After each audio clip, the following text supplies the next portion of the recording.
The server pinged a completion notice, a soft electronic chime that was meant to be satisfying. It was the sound of a job done, of data migrated and settled. Elias Thorne registered it without looking up from the physical manifest. He'd reset the terminal 3 times. It still looped on the final verification, claiming the transfer of archive block 77B was complete, yet the byte count was off. A discrepancy of 71 gigabytes. Not large enough to trigger a system-wide alert, but not small enough to be a rounding error. It was an anomaly, a ghost in the machine's otherwise perfect ledger. For 3 weeks, he had been overseeing the digital consolidation of the Western Region Geological Survey's pre-digital records. Paper to image, magnetic tape to solid state. It was tedious, methodical work, the kind that smoothed the frayed edges of his thoughts. The archive was a quiet place, smelling of aging paper, ozone, and the faint metallic tang of the fire suppression system. Dust motes drifted in the shafts of low light filtering through the high, grime-streaked windows. Here, the past was orderly. It was contained in numbered boxes and indexed files. It was controllable. He ran the diagnostic again. The system returned the same result. Transfer complete. Manifest validated. He leaned back, the worn vinyl of his chair sighing under his weight. He felt a familiar pressure build behind his eyes, a dull throb that had been his constant companion for 2 years, ever since Lena's death. Grief was its own kind of ghost, an unlogged data packet that corrupted every process. He ran his thumb over the crystal of his watch, an old mechanical piece she had given him. He wound it every morning. The quiet, rhythmic ticking was a counterpoint to the silent hum of the servers. 77B was supposed to be seismic data from the late 90s. Dry, endless columns of numbers, topographical scans. There was nothing in it that should produce a floating packet of that size. He accessed the deep logs, keying in his credentials. The screen filled with lines of code, a river of procedural text. He scrolled, his eyes catching the timestamp, 2:47. There was one extra login attempt on the source server just before the automated transfer began. It hadn't accessed anything, merely authenticated and disconnected. A system check, maybe, but the access code wasn't one of the archives. It belonged to the Department of the Interior Active Credentials. He noted the code on a worn notepad, the graphite scratching softly against the paper. This was where he should stop. Flag the discrepancy for IT, file a report, and move on to Archive Block 77C. That was the job. His supervisor, a man named Harris whose patience was as thin as his hair, had told him as much last week. You're an archivist, Thorne, not a forensic accountant. If the system says it's done, it's done. But Lena had been an engineer. She saw the world in systems, in load-bearing realities and points of failure. A small stress fracture, ignored, becomes a collapse. She used to say, tapping a blueprint on their kitchen table. He saw it now, a hairline crack in the sterile facade of the data. 71 gigabytes. A ghost crying out from a sealed digital tomb. He couldn't dismiss it.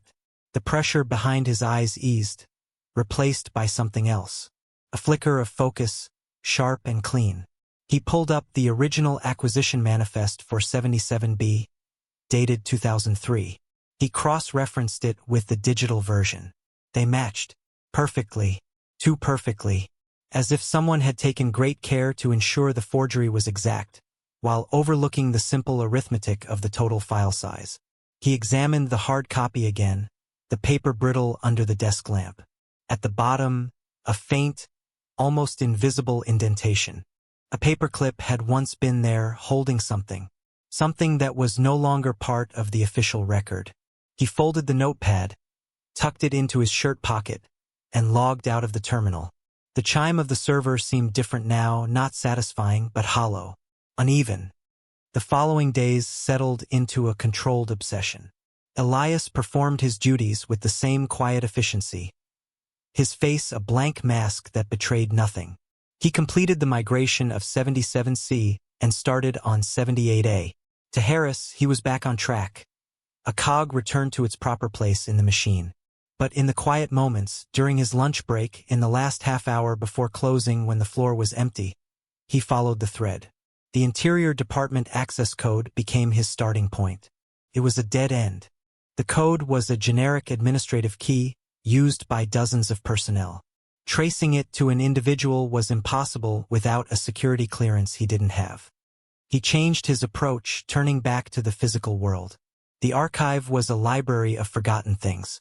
He started with the project name associated with 77B, Project Nightingale. The name was poetic, out of place among the utilitarian designations like Rockford Aquifer Study or Cascades Seismic Survey. He spent an afternoon in the subbasement, a place of buzzing fluorescent lights and the faint smell of damp concrete. The air was cold, still. He pulled the hard copy procurement files for all geological surveys initiated between 1995 and 1999. His hands, covered in a thin layer of dust, moved with a practiced rhythm. Box, folder, scan, return. He found it in a mislabeled carton shoved behind a row of meteorological reports. Nightingale Supplemental Budget Allocation. It wasn't a geological survey. It was a dam. The Blackwood Creek Dam. A major public works project in Central Oregon, touted as a triumph of modern engineering. The file was thin, containing only initial requisitions and budget approvals.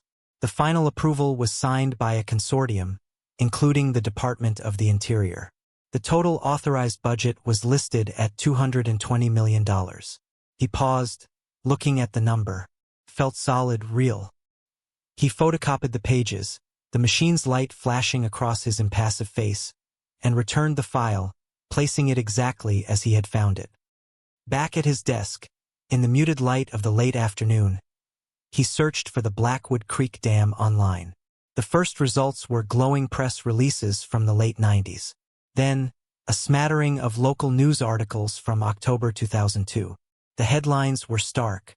Structural failure at Blackwood Dam. Catastrophic flood displaces hundreds. Inquiry launched into dam collapse. And then, nothing. The national news cycle had been dominated by other things that year. The story had vanished.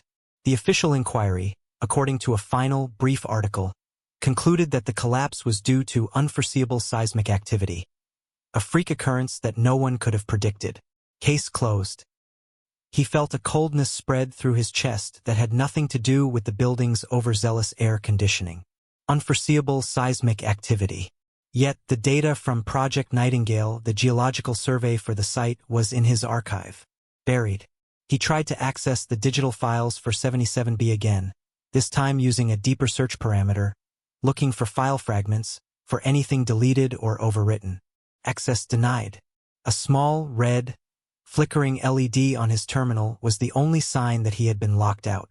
Not from the whole system, just that specific block. Someone was watching. The realization wasn't frightening, but clarifying. He had knocked on a door, and someone on the other side had just quietly bolted it shut. He logged the failed access attempt in his notepad. The ghost was no longer just a ghost. It had a name, a place, and a cost. $220 million. And whatever else was hidden in those missing 71 gigabytes. The silence in the archive felt heavier now, weighted with the pressure of things left unsaid, of records carefully, deliberately scrubbed clean. He retraced his steps, deleting his own search history from the terminal. The quiet resistance had begun. The pushback was subtle, almost polite. Harris called him into his glass-walled office the next morning.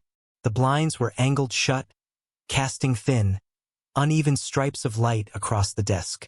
Harris didn't look at him, focusing instead on straightening a stack of papers. The gesture was fussy, controlled. "Elias," he began, his voice flat, "there was a flag on your terminal last night. Deep search query on a closed archive block. You know that's against protocol." Elias stood before the desk, his hands clasped loosely behind his back. "I was verifying a transfer checksum. There was a discrepancy." "The transfer was verified," Harris said, finally looking up. His eyes were pale, unreadable. "IT ran a full diagnostic this morning. Everything is nominal. The block is sealed. It's to remain that way." He paused, letting the silence hang in the sterile air. "I've been asked to remind you that our work here is preservation, not investigation. Your focus should be on the current docket, the Klamath Basin water tables. It's important work. It wasn't a threat. It was a redirection. A gentle but firm hand guiding him away from a door he was not meant to open. The cold system, manifesting in the tired, pinched face of a mid-level manager. An instruction from above. "I understand," Elias said. His voice was steady, betraying none of the cold certainty that was hardening inside him. He returned to his desk. The red LED was gone. He tried to access 77B again, just to confirm. Access restricted by administrator mandate. The screen read. The lock was no longer just a bolt. It was a wall. He spent the rest of the day working on the Klamath Basin files, his movements deliberate, his expression unchanged. But his mind was elsewhere, mapping the connections. The dam, the collapse, the unforeseeable earthquake, the sealed geological data, the ghost of 71 gigabytes. That evening, he took a different route home. He drove to the city's main public library, a cavernous building that felt colder and less personal than his own archive. In the microfiche section, surrounded by the quiet whir and click of the machines, he scrolled through old newspapers from Oregon, dated October 2002. He found more local coverage of the flood, of the families huddled in school gymnasiums, their faces smudged with dirt and disbelief. He found a list of the displaced. He also found a name, mentioned only once in a quote from a disgruntled local official who was quickly silenced in subsequent reports. Anya Sharma, a junior liaison from the Department of the Interior's Oversight Committee. "We were presented with a report that was incomplete," she had said, her words tight with fury. This was not an act of God. The next day, the same official issued a retraction, apologizing for his emotional outburst during a trying time. Anya Sharma's name never appeared again. Elias wrote her name down in his notepad, next to the Interior access code. The thread was frayed, but it hadn't snapped. A week later, the obstruction became more personal. A colleague, a woman named Maria from processing with whom he occasionally shared a quiet coffee, grew distant. She avoided his gaze in the hallway. When he tried to ask her about older server maintenance protocols, she mumbled an excuse about a deadline and walked away. The small, unspoken camaraderie of their workplace had evaporated. He was being isolated, the system's antibodies quietly surrounding the foreign agent.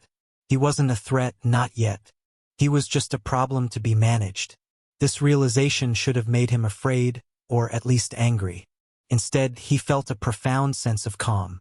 They were confirming his suspicions with every closed door, every averted glance. They were showing him the shape of the thing he was hunting. He continued his work, his outward demeanor a perfect study in compliance. But at night, in his small, quiet apartment, he laid out the photocopied budget, the list of names, the timeline of the collapse. He was alone, but he was no longer adrift. The grief for Lena was still there, a constant, low hum beneath the surface, but now it was interwoven with a new, cold purpose. He had found a point of failure, and he was determined to see how deep the fracture ran. The internal fracture came on a Tuesday night. It had been raining, a steady, miserable drizzle that slicked the streets and blurred the city lights into a watercolor smear. Elias sat in his apartment, the only light coming from the green glow of a monitor. On the screen was a photograph he'd found in a cached news article, a wide shot of the Blackwood Creek Valley after the flood, a landscape of mud, splintered trees, and the ruins of houses. It was a scene of methodical devastation. He looked from the screen to the framed photo on his desk. It was of him and Lena, taken on a hiking trip a year before the accident. They were smiling, squinting in the bright sun, a backdrop of granite and pine behind them. She had been so alive, so solid. Her death had been the opposite of the flood. Not a spectacular collapse, but a quiet internal failure. A pulmonary embolism, the doctors said. Sudden, unforeseeable. A clot that broke free and traveled to her lungs while she slept. No warning, no reason, just a fatal biological glitch. For the first time since he'd found the discrepancy in 77B, a wave of profound doubt washed over him. The pressure behind his eyes returned, sharp and insistent. Was he truly uncovering a conspiracy? Or was he just a grieving man desperate to impose order on a chaotic world? He was chasing a ghost in a machine because he couldn't exorcise the ghost in his own life. He was looking for culprits in a system because there had been no one to blame for Lena's death. The world was full of random, senseless failures. A dam collapses. A blood vessel clogs. Maybe there was no cover-up. Maybe it really was just a tragic accident, a convergence of unpredictable forces, and the sealed files were nothing more than bureaucratic tidiness. His obsession, which had felt so clear and purposeful, now seemed like a symptom of his own unresolved sorrow. He had spent 2 years in a fog, going through the motions of life, his only real connection to the world the meticulous, repetitive tasks of his job. Winding his watch, cataloging files, maintaining order. Was this investigation just another, more complex ritual to keep the chaos at bay? He felt a deep, hollowing weariness. Harris was right. He was just an archivist. He should let it go. He closed the laptop, the image of the devastated valley vanishing. The apartment was silent, save for the ticking of Lena's watch on the desk. Tick, tock, a steady, mechanical heartbeat in the dark. He picked it up, the metal cool against his palm. He had clung to these rituals, these objects, as if they could anchor him. But an anchor can also hold you down, keeping you submerged in the past. He stood up and walked to the window, looking down at the wet, empty street. The reflection in the fogged mirror of the glass showed a thin, tired man. He had been so sure. He had felt the quiet certainty of a detective on the verge of a breakthrough. Now he felt like a fool, a man mistaking his own echo for a voice. He thought about deleting the files he'd copied, throwing away the notepad, and going to work tomorrow as if none of it had ever happened. He could submerge himself in the Klamath Basin water tables and forget the ghost of Blackwood Creek. It would be easier. It would be safer. He pressed his forehead against the cold glass of the window. The chill was grounding. He thought of the quote from Anya Sharma. This was not an act of God. Her words had been angry, not grieving. They were the words of someone who knew something, not someone who was guessing. And then he remembered the paperclip indentation on the manifest. A physical trace of something removed. That wasn't a product of his grief. That was real. The doubt didn't vanish completely, but it receded. His motivation might be tangled in his own loss, but the facts he had uncovered were not. They existed outside of him. The fracture was real, both in the world and within himself. He was compromised, his motives impure, but that didn't make the data a lie. He withdrew his hand from the window. He had to find Anya Sharma. He had to know if the ghost he was chasing was his own, or if it belonged to them both. Finding Anya Sharma was harder than he expected. She was no longer with the Department of the Interior. There was no forwarding information, no digital footprint after 2004. She had, in effect, disappeared from public life.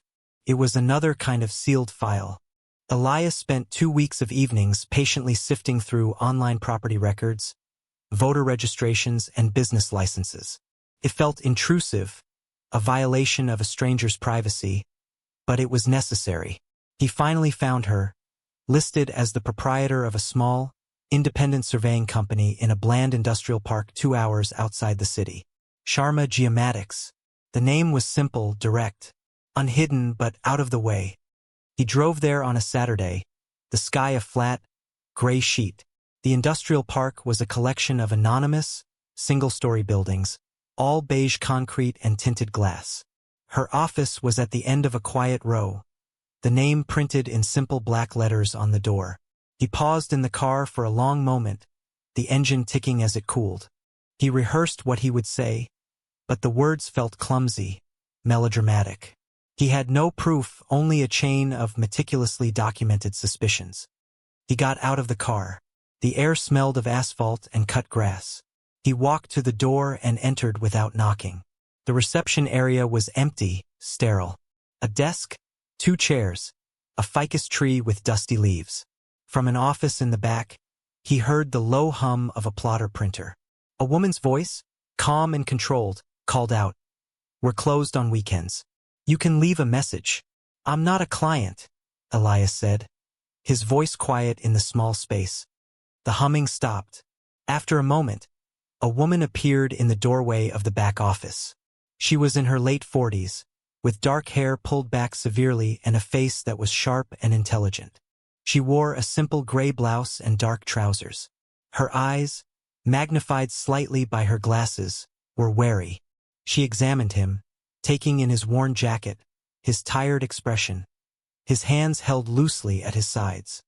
"Anya Sharma?" he asked. "Who's asking?" Her tone wasn't hostile, just guarded, efficient. "My name is Elias Thorne. I work at the Federal Archives." Recognition flickered in her eyes, so faint it was almost imperceptible. A slight tightening of her jaw.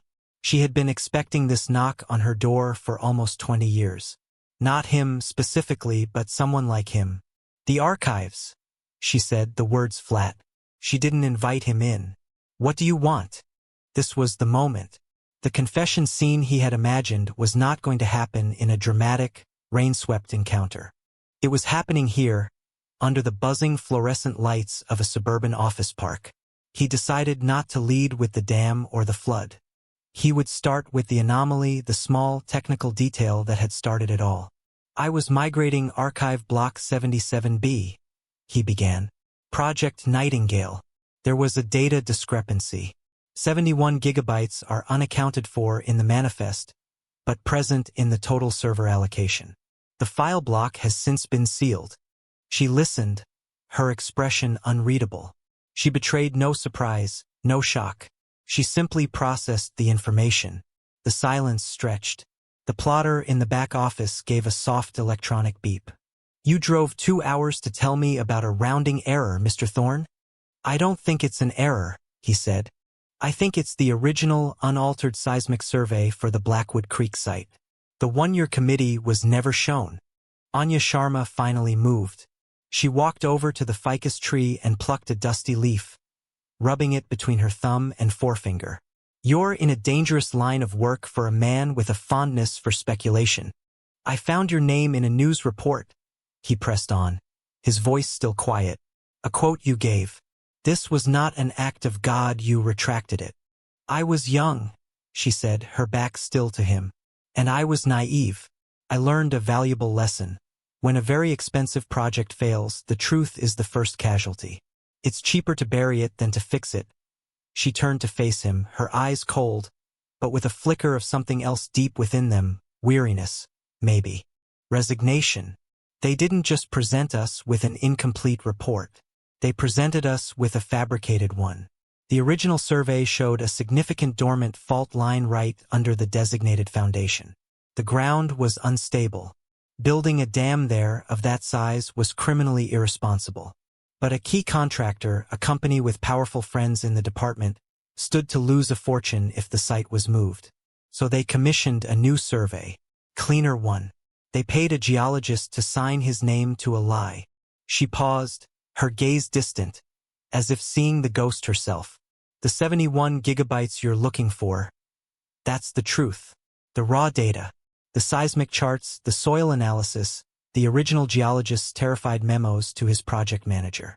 They couldn't risk deleting it because in a system like that, a true deletion leaves its own trail. So they partitioned it, hid it in a null-set allocation, a digital closet, and sealed the archive. They buried it, hoping no one would ever have a reason to go digging." "Where is it?" Elias asked. "The physical backup. There would have been 1 inch. Anya shook her head slowly. The gesture was one of finality. "This is where your search ends, Mr. Thorne. You've satisfied your curiosity. You were right. You can go home now, knowing you're not crazy." "It's not about curiosity," he said, and the words felt truer than anything he had said all day. "People lost their homes. Their lives were ruined. The official record is a lie." She gave a short, bitter laugh. "And you think you can change that? One archivist against a system that has spent 20 years ensuring that lie stays buried? They won't just fire you, Mr. Thorne. They will erase you. They'll discredit you, transfer you to a subbasement in Omaha, lose your pension. They will make your life a quiet, administrative hell until you give up. I chose to walk away. I suggest you do the same. She was testing him, offering him an exit. It was the most compassionate thing she could do. But Elias saw the truth in her eyes. She hadn't just walked away. She had been running ever since. Her sterile, isolated life was its own kind of subbasement. There was a paperclip on the original manifest, he said softly. I think it held a note. A location, maybe. The location of the physical backup.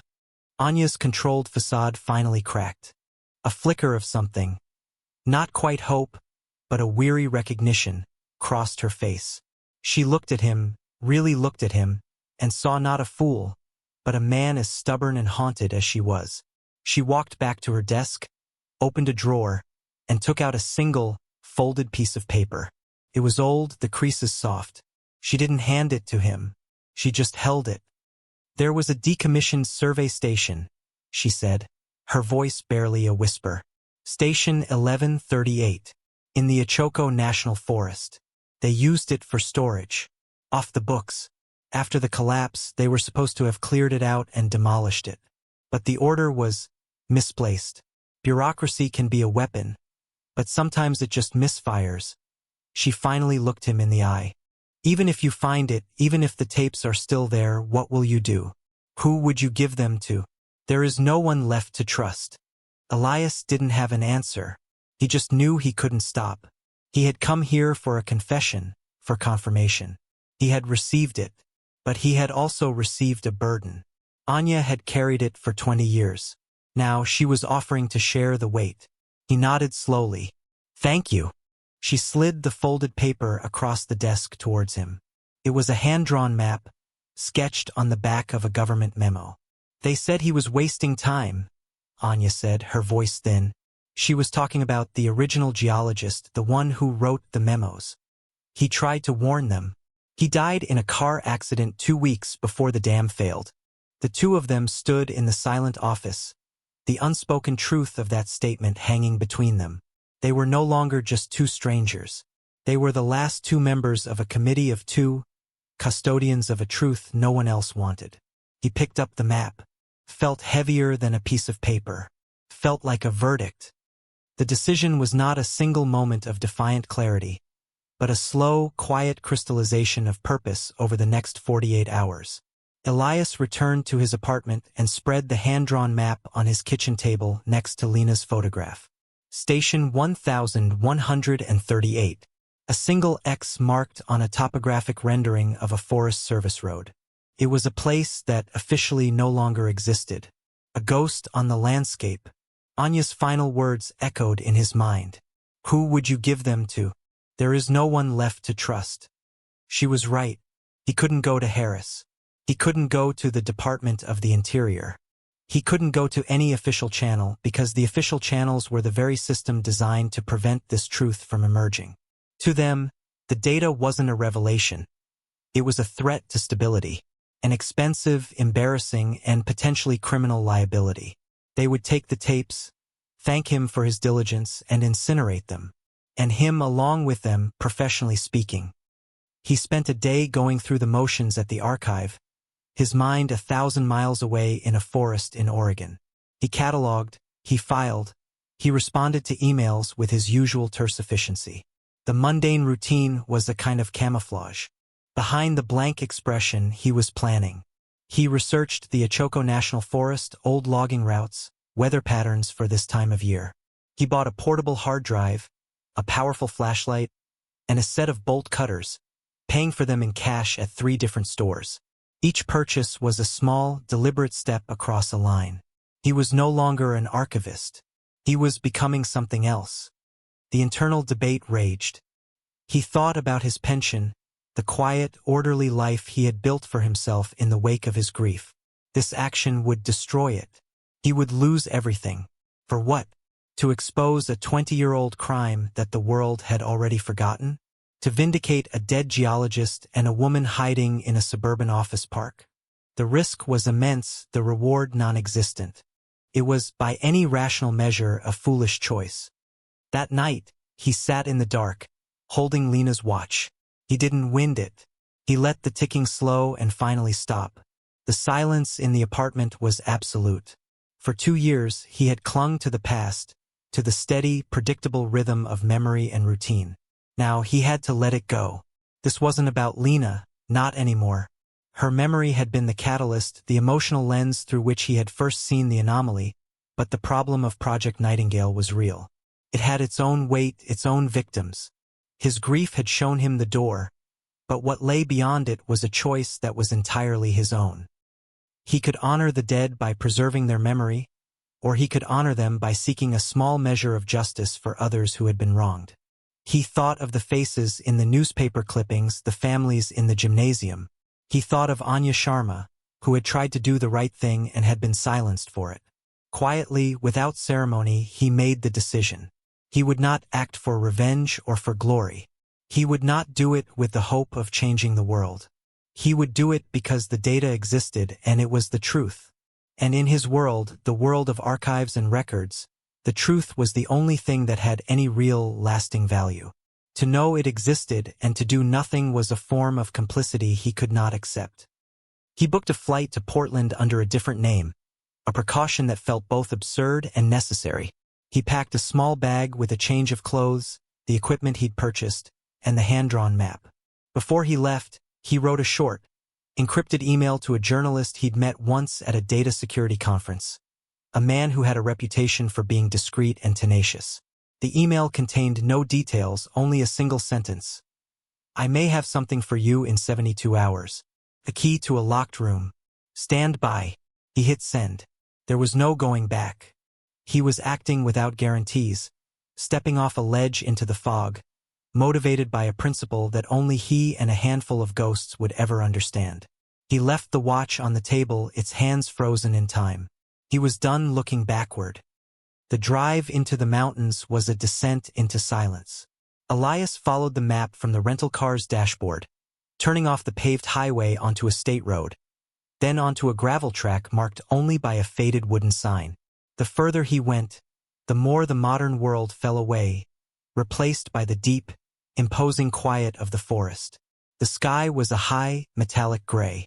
Douglas firs, impossibly tall and straight, crowded the road, their branches blocking out the weak afternoon light. The air grew colder, smelling of pine needles and damp earth. According to Anya's drawing, Station 1138 was 5 miles down an unmaintained service road. The rental car, a generic sedan, struggled on the rutted, overgrown path.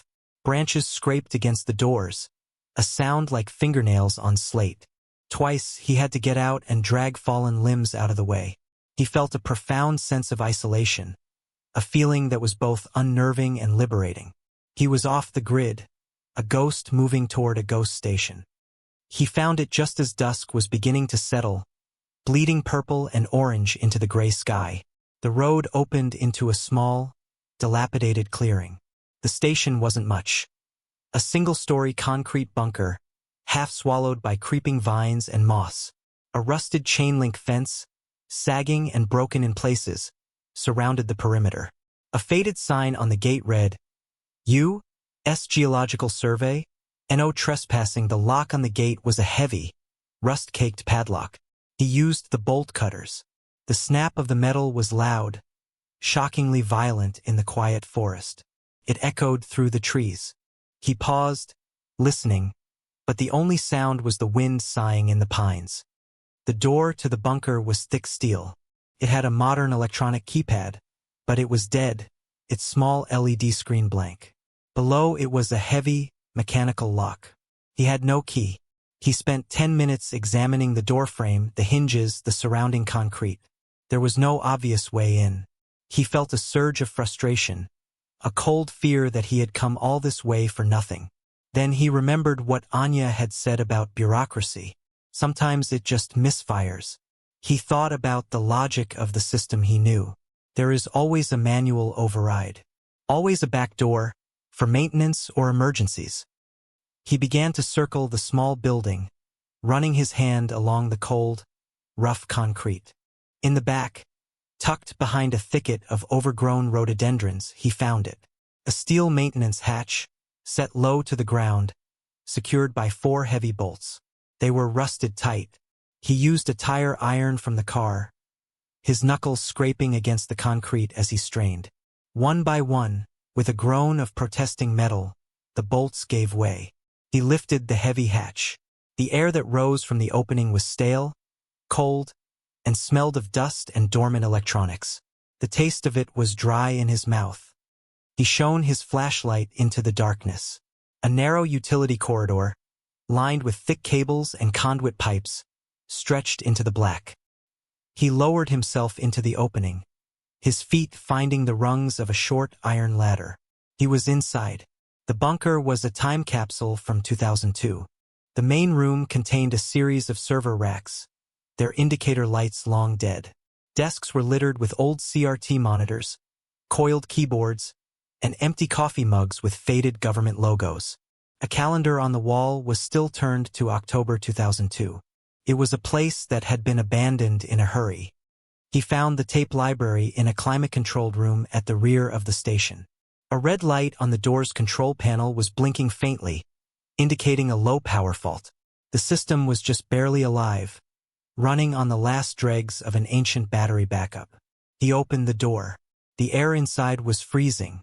Rows of shelves held hundreds of magnetic data tapes in black plastic cases. He checked the labels, his flashlight beam cutting through the darkness. They were all meticulously organized. He found the section for Project Nightingale. And there, on a separate shelf labeled Preliminary Raw Data, Do Not Archive, was a set of 12 tapes. 71 gigabytes. The Ghost. He worked quickly, his heart pounding a steady, heavy rhythm against his ribs. He connected his portable drive to an old service terminal, a hulking beige machine that took a full minute to boot up with a groan. The interface was archaic, but he knew the command line language. He inserted the first tape, the drive word to life, a sound loud enough to make him flinch in the profound silence. One by one, he transferred the contents. He didn't look at the data, the seismic charts, the soil composition reports, the terrified memos from the dead geologist. There wasn't time. He just copied it, the progress bar on the screen moving with agonizing slowness. Took nearly 2 hours. When the final file was transferred, he ejected the last tape and placed it back on the shelf, exactly as he had found it. He had it, the complete, unaltered truth of Blackwood Creek. He disconnected the drive, holding it in his hand. Felt warm, impossibly heavy. He had walked into a tomb and emerged with its soul. He left the bunker the way he came, sealing the maintenance hatch behind him. As he drove away, the forest swallowed the station once more, leaving it to its slow decay. The world had not changed, but in his pocket he held the key. The decision was made. The only thing left was to turn it. The aftermath was defined by its silence. Elias flew back, drove home from the airport, and walked into his apartment as if he had just returned from a long weekend. The world continued as if nothing had happened. He had the drive. He spent Sunday meticulously creating 3 encrypted copies, uploading one to a secure cloud server only he and the journalist had the key for, mailing a second on a thumb drive to a P.O. box the journalist maintained, and keeping the third. He was building redundancy, ensuring the data could not be easily erased. The act felt strangely procedural, like another day at the archive. On Monday morning, he went to work. The air in the building was the same, the low hum of the servers, the smell of old paper. Harris nodded to him from his office, a gesture of bland acknowledgement. Maria from processing offered a small, hesitant smile in the hallway. The system had relaxed its antibodies. He was behaving. He was compliant. He sat at his desk and began working on the Klama Basin files, his fingers moving across the keyboard with their usual steady rhythm. For 3 hours, everything was normal. He could almost believe he had imagined the entire trip, the bunker, the cold weight of the data tapes. At 11:15 a.m., the journalist's publication released the story. It wasn't a dramatic front-page exposé, but a quiet, methodical, and damning piece of investigative reporting published on their website. 20-year-old dam collapse linked to falsified federal survey data, Leaked documents reveal, it laid out the timeline, the fabricated reports, the original seismic data from the tapes. It didn't name Elias. It didn't name Anya. It referred only to documents provided by a source with knowledge of the archival process. It was a masterpiece of careful, fact-based reporting. It was a bomb, detonated without a sound. Elias saw the headline on a news alert on his personal phone. He felt no triumph, no elation. Just a quiet, profound sense of release, as if he had been holding his breath for 20 years. He closed the browser and continued his work. At 11:47, his terminal screen went blank. A small, gray box appeared in the center. Your network access has been suspended. Please report to Human Resources. The walk to HR was the longest of his life. The hallways seemed to stretch, the familiar beige walls closing in. No one looked at him. It was as if he had already ceased to exist. In the HR office, a woman he had never seen before sat behind a desk, a thin file folder in front of her. Beside her stood two quiet men in plain, ill-fitting suits. They didn't look like security guards. They looked like movers. "Elias Thorne?" the woman asked, though she knew who he was. Her voice was devoid of any emotion. "Due to an ongoing internal security review, your employment has been terminated, effective immediately. You will be escorted from the building. Your personal effects will be boxed and sent to your home address." There was no accusation, no mention of the leak of the dam of Project Nightingale. It was a clean, sterile, administrative execution. The cold system protecting itself. It didn't argue or fight. It simply excised the part that had malfunctioned. He was no longer a person. He was a personnel file now closed. He nodded. There was nothing to say. He had known this was the price. One of the men gestured toward the door. Elias followed, walking past his own desk without looking at it. He saw Harris in his office, staring intently at his computer screen, refusing to look up. He was just a man following instructions from above. As they walked toward the main exit, through the atrium with its high, dusty windows, he saw his own reflection in the glass. A thin man in a worn jacket, flanked by two shadows. He looked like a ghost being evicted from his own haunting grounds. The automatic doors slid open with a soft hiss. He stepped out into the bright, indifferent afternoon sunlight. The doors slid shut behind him. His keycard was already deactivated. The world inside the archive went on, the hum of the servers unchanged. But something had shifted. A truth that had been buried for 2 decades was now free.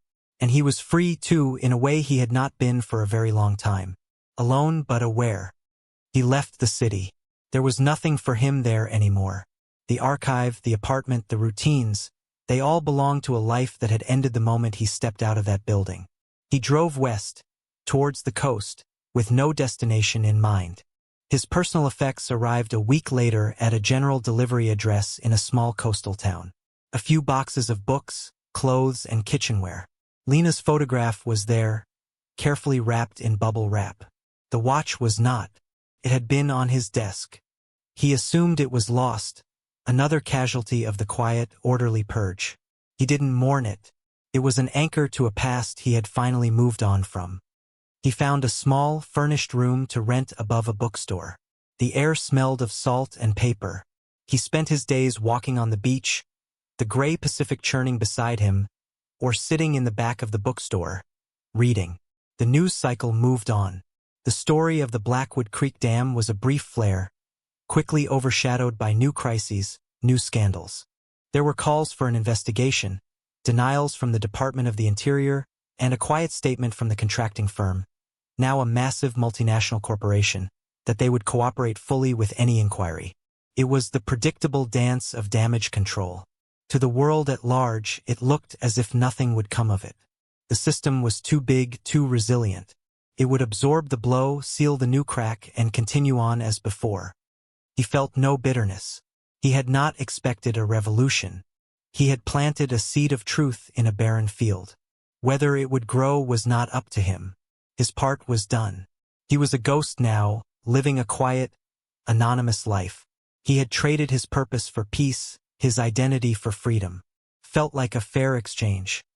One afternoon, Months later, he was scanning a national newspaper in the bookstore when he saw a small article buried in the business section. It was about a major congressional budget hearing. A powerful senator, known for her aggressive oversight, was launching a full-scale investigation into the Department of the Interior's historical infrastructure projects, citing disturbing new evidence of fiscal malfeasance and gross negligence in the Blackwood Creek case. The contracting firm's stock had dropped 12%. The article mentioned that several former executives were being subpoenaed to testify under oath. Elias folded the paper and placed it back on the stack. He didn't smile. He felt no sense of victory, only a quiet, somber acknowledgement. The seed was sprouting. It wasn't a revolution, but it was a beginning. A slow, grinding process of accountability had been set in motion. The truth, once released, had a life of its own. He walked out of the bookstore into the cool, salt-laced air. The key no longer fit the lock of his old life, and he had no desire to find a door it might open. He walked toward the ocean, his hands in his pockets. He didn't lock the door behind him. What came next was not clear, but for the first time in years, the path ahead felt open, unwritten. The pressure behind his eyes was gone. The quiet, rhythmic sound of the waves breaking on the shore was the only ticking he needed now, a reminder not of time lost, but of the vast, uncertain expanse of time that remained.